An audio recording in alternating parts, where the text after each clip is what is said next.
YouTubers, and welcome to the first of a series of action figure reviews looking at DC Collectibles' latest Batman line based on Batman the Animated Series and the new Batman Adventures cartoons from the 90s. So we're going to start off by taking a look at the first figure in the series, which is Batman from the new Batman Adventures. So let's begin by taking a look at the packaging. The figure comes on a standard blister card which features the silhouette of Batman, Nightwing and Robin, which served as the logo for the series. At the front we have the text logo of the new Batman Adventures, and on the side we have the number 1, letting us know that this is the first figure in the line, as well as a section telling us that Irene Mattar sculpted the figure. On the plastic of the box we have a number of stickers, one that gives us the character name and another one celebrating Batman's 75th anniversary. The back of the card features the same image as the front, however this time the colours are inverted. So let's take a quick run through the articulation. So Batman has articulation at the head. It's sort of ball jointed, you can get a little bit of movement up to the top, so it is possible to get Batman to look up ever so slightly. Not too much, but it's enough that you can get him to look up in the air just a bit. He has ball jointed shoulders, so the arms do come out to the side, but only that far, and it also means that they can swivel back and forth and all the way around. Obviously at the moment the cape's on, so it's hindering any further movement.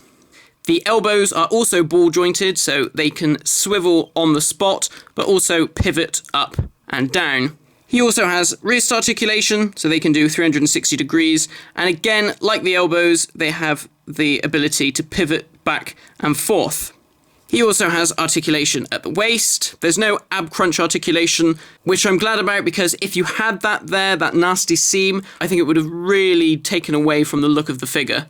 Moving down to the hips can move forward and backwards, but they are also jointed so they can swivel out to the side, like so. Now here, you can see I'm really trying to force this quite a bit. I'm not going to push it all the way. It's the same on both sides. That's as far as I've got it at the moment. You may be able to make it go further. To be honest, I don't really want to push it any further. You've probably heard the stories that there have been lots of limbs snapping off at the joints. And when I got these figures and I'd heard all these horrible stories, I did actually put the figures in boiling hot water, and then I also went over the joints again with a hairdryer just to make sure that the joints were loose. And he has articulation at the knees. They just bend backwards. He has articulation at the shin, I guess, so the boots can swivel back and forth, and the ankles can pivot up and down, like so, and they're also ball jointed, so you can also get them to swivel around at the ankle as well. So in terms of the look of the figure, well, they say a picture is worth 1,000 words. There's not really much I can say except that this is the new Batman Adventures Batman. It looks exactly like he does in the cartoon. DC Collectibles have done an incredible job of managing to stay true to the original design. There's always that worry that doing a 2D image in 3D, you're going to lose something. But in all honesty, looking at the figure like this, even with all the added articulation, they have really made sure to stay true to those original Bruce Timm designs. The head sculpt's fairly simple. It's just Batman. There's not much in the way of paint decorations other than the white of his eyes, but there's also a slight dark line just across the groove where his mouth is, just to add some more definition. The first cape is sculpted really well. This is the cape that he's wearing in the package, so it's folded over the shoulders so you can get more action poses out of it. This is just done in a very soft PVC. As you can see, it's incredibly flexible, and as you can see, it sort of swoops off to the side as if it's blowing in the wind. And of course we have the bat wing points at the bottom. The logo on the chest is sculpted. The black paint hasn't quite covered all of the sculpt, and you can see that there's also some sculpting to define the abs as well. The gloves have the famous fins at the side. These are very sharp and pointy actually, so be careful with these because they could catch you. Moving across, if we look at the belt, this has been nicely sculpted with the individual pouches and the pockets and the buttons. This has all been painted in a single tone. It's kind of like an ochre. It's not quite yellow. It's sort of a dark yellowy brown. Very much like it looks in the cartoon. And those pouches go all the way around the back like so. moving down towards Batman's underpants, these aren't sculpted onto the legs, these are just painted over the top. I have seen people who have had a bit of quality control problems here. There's been paint bleed, so it's smudged all down the leg and hasn't looked quite neat and tidy. I was very lucky, as you can see with mine, the underpants seem to be fairly crisp. There's a bit fuzzy on the sides there, but nothing that you're really going to notice. One of the parts of these figures that has had a lot of criticism are the quite obvious joint holes at the top of the hips, just sort of beneath the pants. People have really criticised them because they think it ruins the look of the figure. Yeah, it's not great. I mean, there are ways that they could have worked around that, because there are plenty of figures that have joints at the hips that swivel out to the side. You don't see the nasty bolt going through the middle. So I'm not quite sure why they did that, but to be honest, when looking at the full figure, these little holes aren't enough for me to think, oh wow, that's really ruined the look of the toy.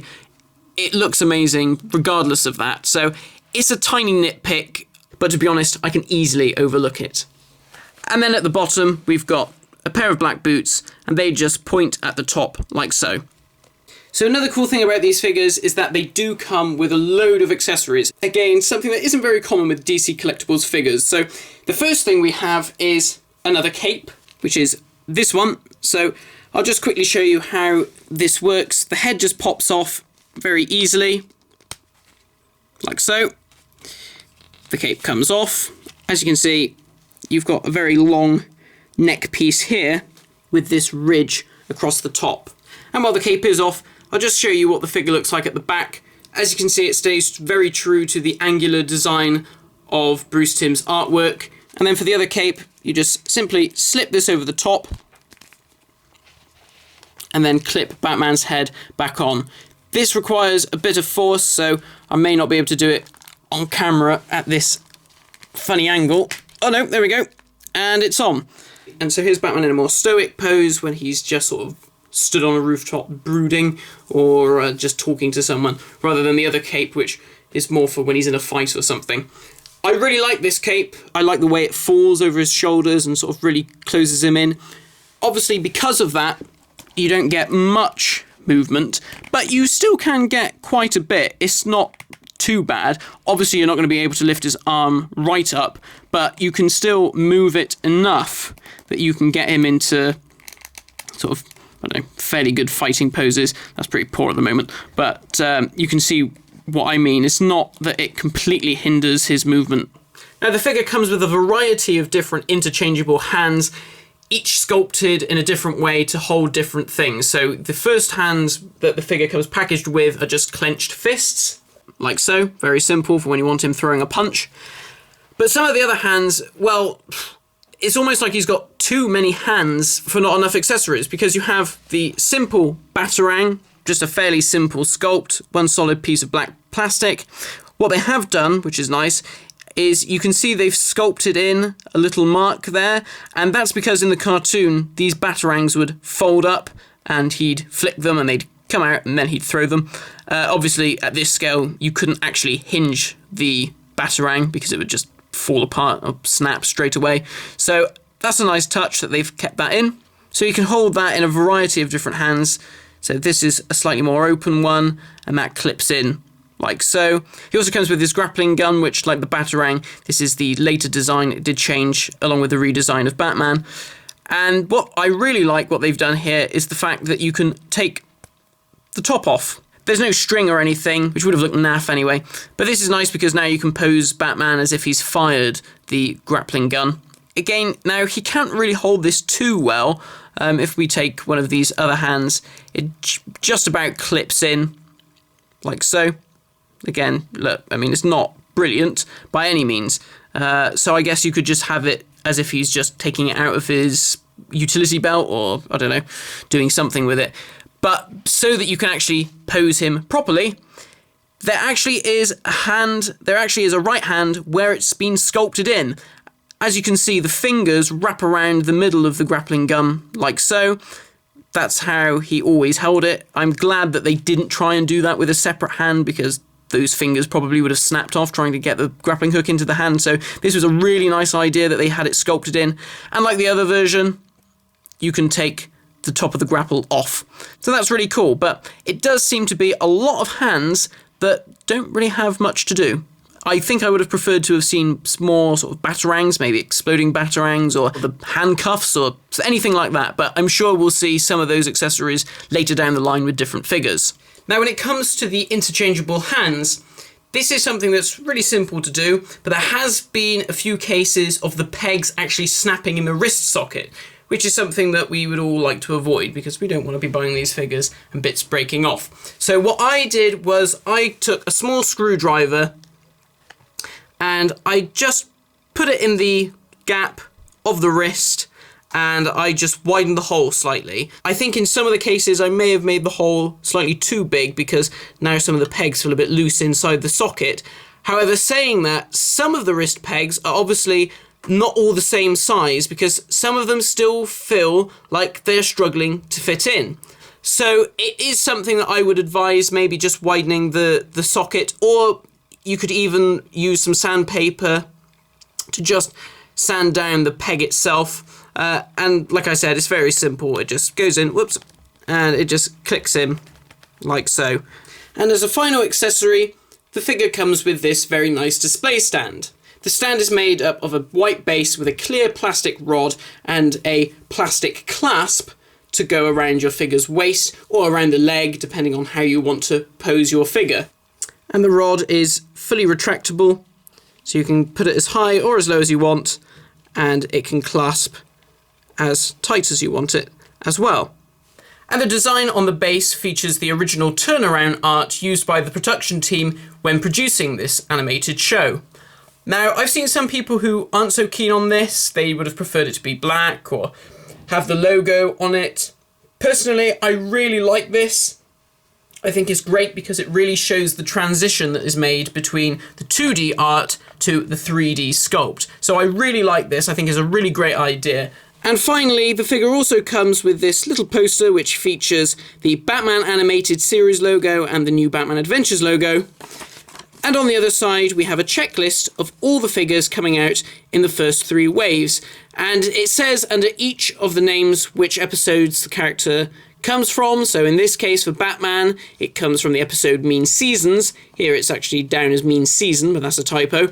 And just for fun, here is Batman standing next to his original Kenner Hasbro equivalent from 1998.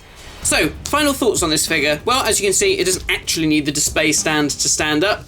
He does quite well on his own. Overall, I really love this figure of Batman. I've got loads of figures of Batman, countless figures of Batman over the years, but I have to say this has to be one of my favourites. I love the design, I love the cartoon. This is just spectacular. I love the amount of articulation. You can get a load of good poses out of it. It comes with some great accessories. It would have been nice if it did come with some other bits and pieces, but I'm sure we'll see some accessories come out with other figures later down the line that can probably be applied to this figure, much in the same way that you get with the Masters of the Universe Classics line and the Doctor Who Classics line, that certain figures will come out with an accessory that you can then use with another figure. So I think this is a fantastic start to the line. I'm looking forward to reviewing the other 3 figures in the first wave, and I can't wait to see what else is in store from DC Collectibles. So thanks for watching this review, guys. I hope you enjoyed it, and please stay tuned for my next review, which will be Two-Face from the New Batman Adventures. Thanks for watching, and I'll see you next time.